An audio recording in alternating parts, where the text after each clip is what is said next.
lebih tepatnya kayak news item tuh teks berita yang ada di koran atau di internet, atau enggak kayak di TV-TV, di YouTube, itu termasuknya news item, berita. Nah, tujuan si berita itu untuk memberitahukan peristiwa-peristiwa yang penting. Kayak misalkan ada banjir di Jakarta nih. Gimana orang-orang tuh biar bisa tahu ada banjir nih di Jakarta. Jadi ditulis tuh dalam bentuk teks. Misalkan banjirnya kapan gitu. Banjirnya seberapa dalam. Diberitakan di TV, di internet, di koran, biar orang-orang tuh tahu. Jadi tujuan news item tuh biar orang-orang tuh tahu tentang kejadian-kejadian penting. Oke kan? Terus buat teks itu pasti ada bagian-bagiannya. Yang pertama itu kalau untuk news item, yang pertama newsworthy event.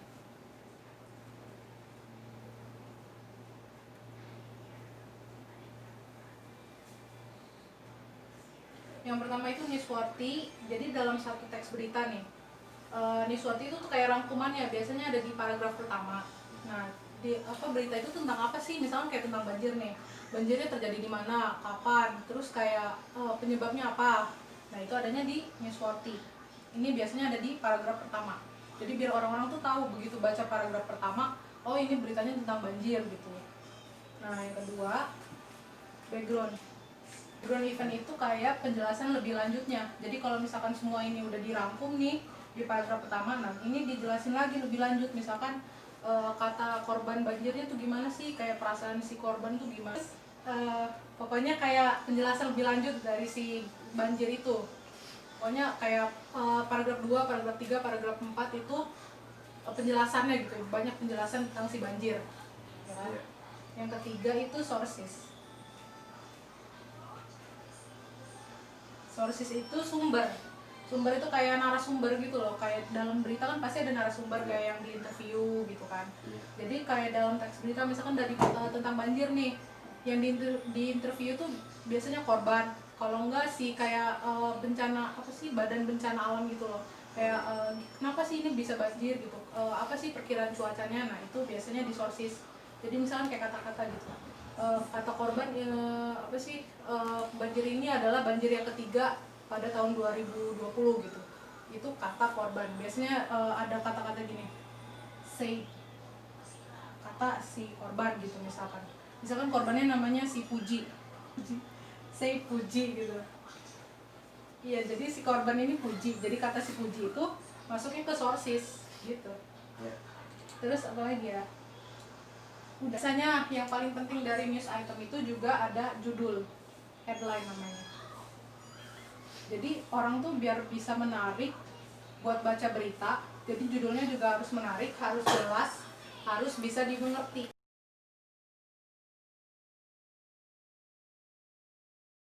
Kayak uh, kayak cerita tentang diri kita sendiri, tapi yang udah lampau, peristiwa yang udah lalu. Jadi kayak ngeritain masa lalu gitu loh, tapi cerita diri kita sendiri gitu, bukan cerita orang lain. Cerita orang lain juga bisa sih, pokoknya masa lalu aja. Jadi dia pakainya past tense. Verbnya ya, verb past tense itu tau nggak verbnya apa? Enggak. Verb 2. Verb 2. Jadi kalau misalkan verb satunya see, verb 2-nya saw. Jadi misalkan kamu menyeritain kamu ngelihat gunungnya ngelihat gunungnya 2 bulan yang lalu. Jadi kalimatnya I saw mountain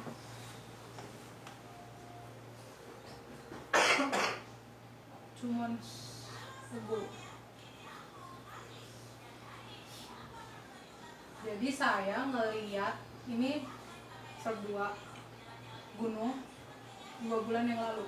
Ini karena masa lalu kan, jadi masuknya ke recon. Sekarang generic structure-nya. Generic structure tuh setiap tag pasti ada generic structure-nya. Jadi kayak badan manusia aja.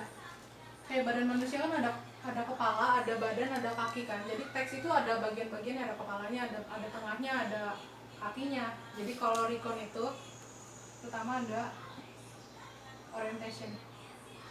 Orientation itu kayak pengenalan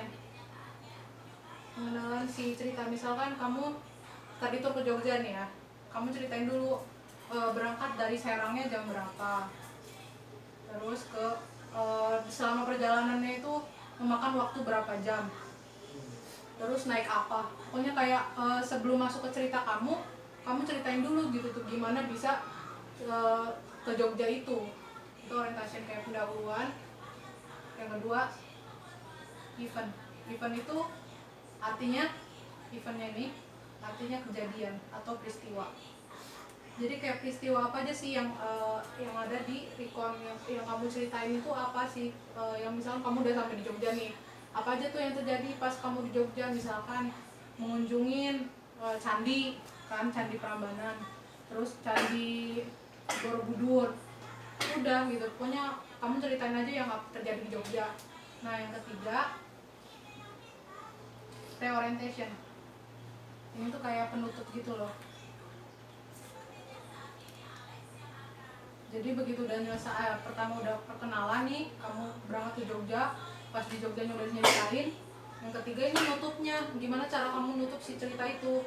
Misalkan kamu setelah ke candi itu misalkan tidur di hotel kan, tidur di hotel, besoknya mungkin mampir ke oleh-oleh, terus pulang naik bis jam berapa sampai Serang jam berapa, gitu urutannya. Jadi gini kan, ini awalnya nih, awal cerita kamu, ini kejadian-kejadian yang pentingnya gitu, misalkan yang di Jogjanya. Yang ketiga ini penutupnya, gimana cara kamu nutup si cerita, apa aja gitu yang terjadi sebelum selesai ceritanya.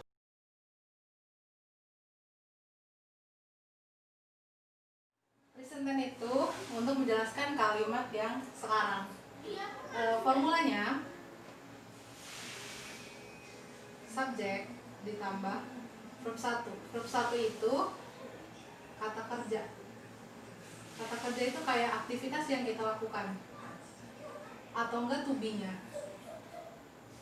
To be, was, to be-nya am, is, atau are. Contoh kalimatnya, saya lari di taman. Lari itu kata kerja verb 1 karena ini menjelaskan yang sekarang.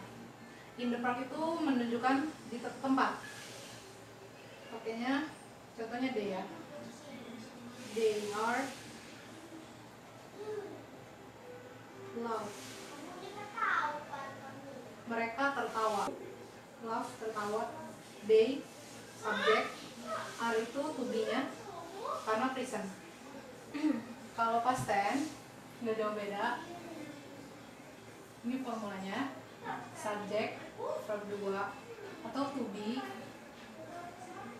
was, atau were. Contoh kalimatnya, tapi karena untuk masa lalu jadi dia pakainya verb 2. Jadi kayak tambahin ed di belakang si verbnya. I look kemarin, yesterday. Jadi karena masa lalu jadi yesterday. Kalau pakai yang to be, they were busy 2 days ago. They itu subjek, were pakainya to be. Kalau verb 1 pakainya are, kalau verb 2 pakainya were. Busy kata sifat, busy sibuk.